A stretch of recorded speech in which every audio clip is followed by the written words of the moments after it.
A lightsaber's center of gravity would stay the same whether it was turned on or off.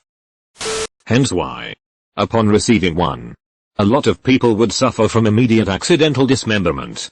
Yeah.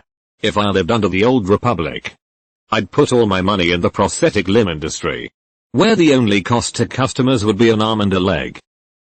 According to the canon, when you overpower a kyber crystal in a lightsaber by doing bad stuff with it like whacking little kids, the blade itself actually becomes heavier.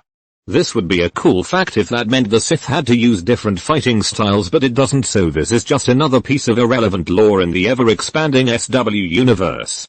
Well, it does seems like Kylo Ren fights with a heavier saber than Rey does. But IDK if there's a canon reason for that or something. His whole assembly is heavier as well as the actual blade itself is heavier. Yes.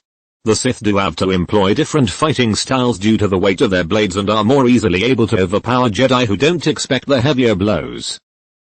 I'm fairly certain this is exactly why only Force sensitives use lightsabers.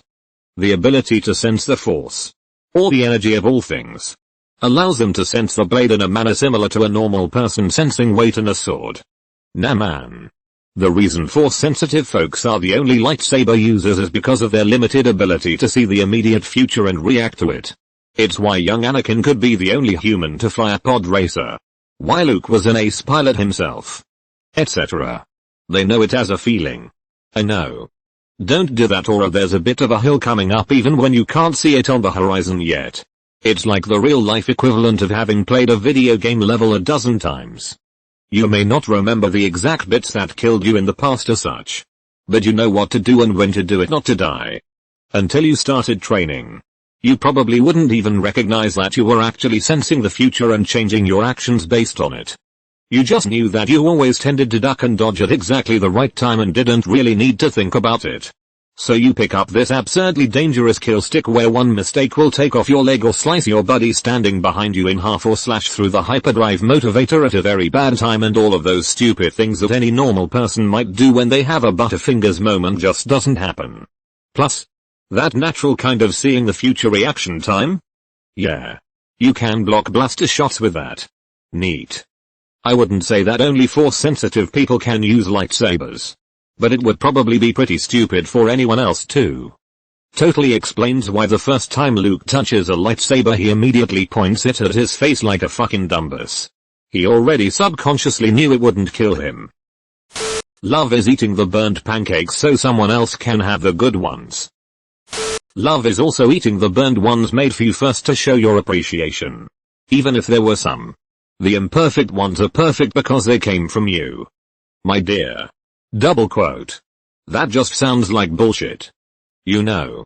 It does sound like bull, but eating something like that, as long as it's not like dangerous, is just so nice. Like someone tried their best, even if it's not good, and put their love into making you something, and it feels so good to be loved like that, and it doesn't even feel like bullshit to say it's good. BC the love part makes all the difference. Anyway, I love my girlfriend so much, and no matter what she makes, it makes me feel loved. It's what dads do. Was gonna say the same. What mums do too. All from love. Or to contain complaining. Lol. Dog doesn't mind the burned ones though. Well. Mine used to be different. He'd get for himself the best stuff on the table and put it in his plate. When I was married, I always ordered food I knew my wife liked when she was attempting to try something new. 85% of the time we ended up switching meals. I'm a far less picky eater and knew she'd eat what I ordered. I don't know what all went down, but you were a stand-up partner in this respect. Jupiter has so many moons that werewolves are probably always in wolf form. They wouldn't have evolved to be moon-specific werewolves. European and Ganymedian werewolves. And moonism would become a thing. Or maybe the different moons affect different body parts. One full moon gives a wolf tail. Another gives a left paw. A third the ears, and so on. Lol, that's a good theory. Imagine just casually enjoying dinner before your entire jaw expands and you accidentally bite your tongue. This is why they became extinct on Earth. If insects had our intelligence, they would probably think we're immortal, since very few of them ever saw one of us perish, and hundreds of insect generations would have passed in our lifetime. Ant 1, eating dead human flesh.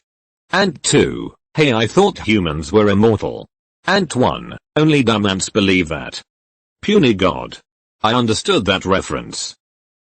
A great many of them have not only seen us die but have feasted for hundreds of generations on our decaying bodies. If they had our intelligence, they would know that we have just high longevity compared to them.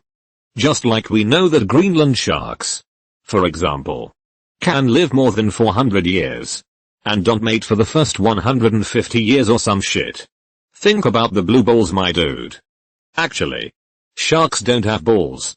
Sharks have tiny member ask me anything textiliads. Called smells pods. And I don't know what I'm talking about. And now I'm done pooping, so I'm a head out.